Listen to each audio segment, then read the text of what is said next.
کہ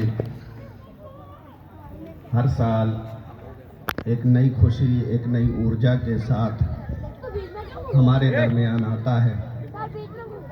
میں یہاں پر بیٹھے ہوئے سبھی لوگوں کا دل سے شکریہ ادا کرتا ہوں۔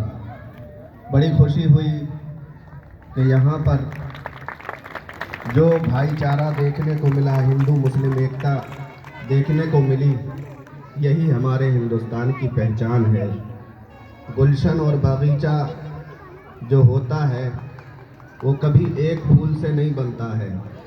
باغیچہ اور گلشن رنگ رنگ کے کئی بھن بھن پرکار کے پھولوں سے جب سجایا جاتا ہے، اس چمن کو بنایا جاتا ہے، کہیں گلاب ہوتا ہے، کہیں گیندا ہوتا ہے، کہیں چمیلی ہوتی ہے۔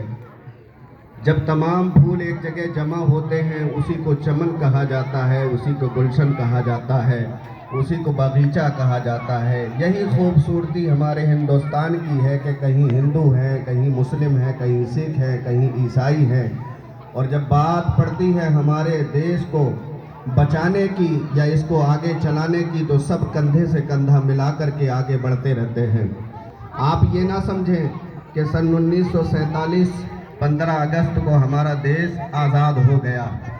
آپ اگر تاریخ کا اور اتہاس کا جائزہ لیں گے، مطالعہ کریں گے، تو یہ ملتا ہے کہ 1857 سے یہ چنگاری کو سلگانے والے علامہ فضل حق خیر آبادی، جنہوں نے سب سے پہلے تن کے اجلے من کے کالے انگریزوں سے لڑنے کا فتویٰ دیا، فتویٰ جہاد دیا، اور جیسے ہی آپ نے فتویٰ جہاد دیا، انگریزوں کو معلوم چلا کہ مولانا نے فتویٰ دیا ہم سے لڑنے کا، جنگ کرنے کا، تو مولانا کو رات ہی رات اٹھوا کر کالے پانی کی سزا دے دی۔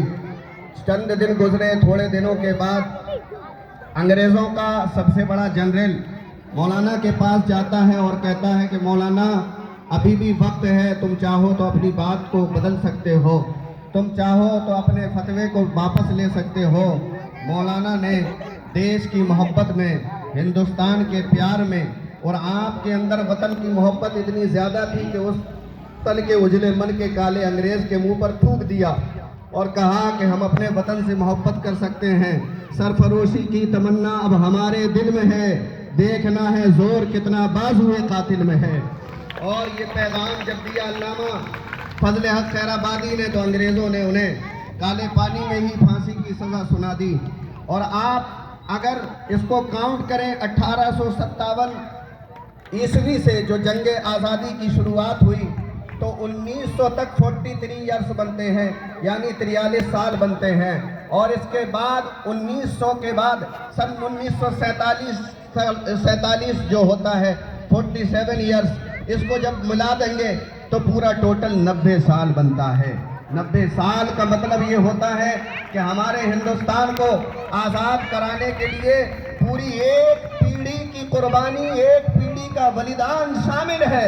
اور ہم یہ کہتے ہیں سبھی کا خون شامل ہے وطن کی مٹی میں، سبھی کا خون شامل ہے وطن کی مٹی میں۔ کسی کے باپ کا ہندوستان تھوڑی ہے، کسی کے باپ کا ہندوستان تھوڑی ہے۔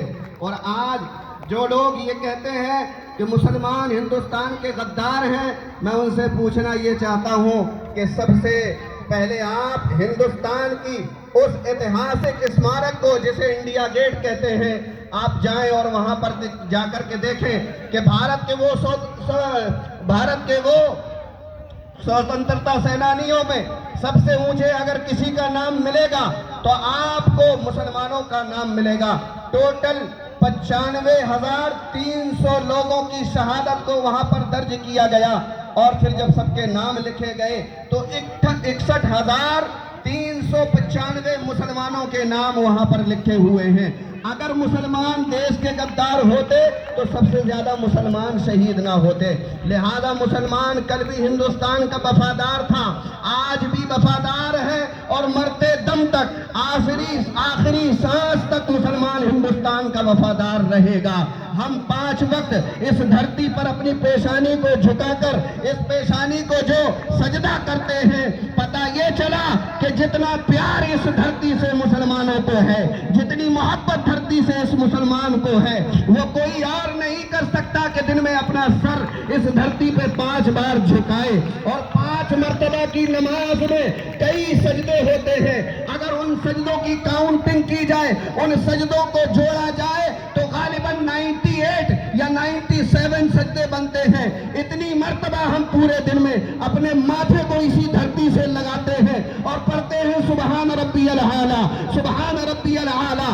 اے زمین، جس دھرتی پر ہم اپنا پیشانی کو رکھ کر کے سجدہ کر رہے ہیں، اس زمین کو دینے والا ہمارا پروردگار ہے، اس آسمان کو دینے والا ہمارا پروردگار ہے، اس چاند کو بنانے والا ہمارا اللہ ہے، اس سورج کو بنانے والا ہمارا اللہ ہے۔ ہم دھرتی سے بھی محبت کرتے ہیں، ہم آکاش سے بھی محبت کرتے ہیں، ہم وطن کی اڑنے والی اس مٹی سے بھی پیار کرتے ہیں جو وطن کی اڑتی ہوئی ہوائیں ہمارے شہیدوں کی یاد دلاتی ہیں۔ ہم ان شہیدوں کی یاد اس ہواؤں کے اڑتے ہوئے پھریروں سے یاد کر لیتے ہیں۔ اسی لیے تو کسی شاعر نے کہا تھا، سارے جہاں سے اچھا ہندوستان ہمارا، سارے جہاں سے اچھا ہندوستان ہمارا، ہم بلبلے ہیں اس کے، یہ گلستہ ہمارا مذہب نہیں سکھاتا۔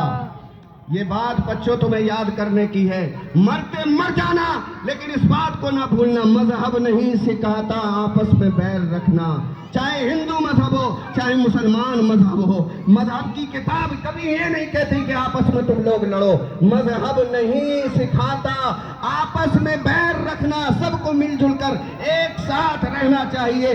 کبھی ہمیں پریشانی ہو تو آپ بڑھ کر کے مدد کریں گے، کبھی آپ کو پریشانی ہو ہم آپ کا سہارا بنیں گے۔ یہی ہمارے ہندوستان کی خوبصورتی ہے، مذہب نہیں سکھاتا آپس میں بیر رکھنا۔ ہندی ہے ہم، وطن ہے ہندوستان ہمارا۔